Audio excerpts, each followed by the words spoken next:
Armand Claude Abanda au lycée technique bilingue de Nkolbison.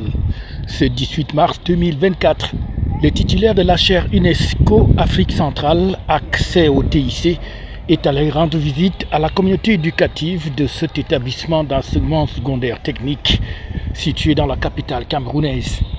Occasion pour le proviseur de cet établissement d'exprimer toute sa gratitude et de présenter quelques doléances. L'objectif pour nous n'est plus de former l'élève pour former, mais c'est de former l'élève pour qu'il se prenne en charge et qu'il prenne aussi en charge d'autres élèves.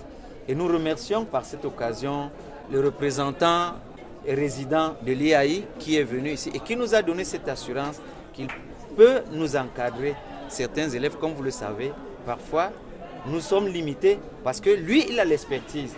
Et il peut accompagner donc ces enfants qui sortent un peu de l'ordinaire. Le représentant résident de l'IAI Cameroun qui était accompagné de quelques partenaires, dont des Italiens qui ont été émerveillés par des présentations faites par les élèves de cet établissement, notamment en matière de sécurisation automobile et de drones.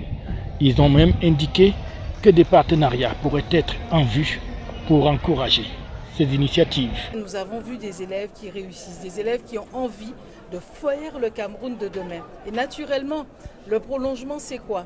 Dans ce cas, c'est le prolongement avec l'enseignement supérieur et peut-être le statut d'étudiant entrepreneur.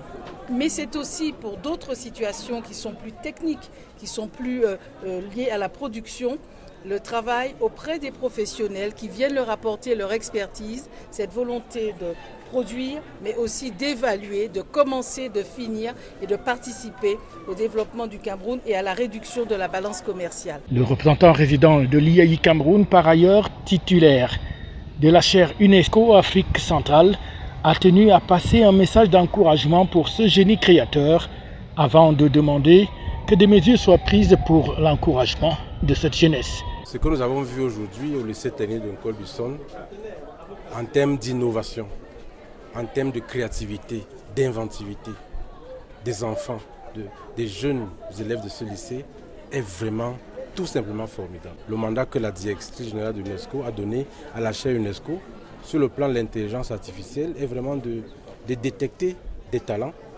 comme parmi les jeunes et les femmes qu'on peut encourager, accompagner, soutenir grâce au réseau de l'UNESCO et aux partenaires divers et de faire en sorte que ces enfants aillent jusqu'au bout de leur invention. Parce que pour nous, il ne s'agit pas de montrer des actes d'invention pour s'arrêter en chemin, mais il s'agit d'aller jusqu'au bout pour que ces actes d'invention puissent effectivement créer de la richesse pour notre pays, pour notre sous-région, créer de la valeur également et faire en sorte que les jeunes puissent se sentir concernés par l'essor industriel de notre pays. Et en tant que chaire UNESCO, nous avons donc ce devoir de détecter les talents, et de les accompagner, de les faire soutenir par nos partenaires. Vous avez vu les partenaires italiens qui sont là.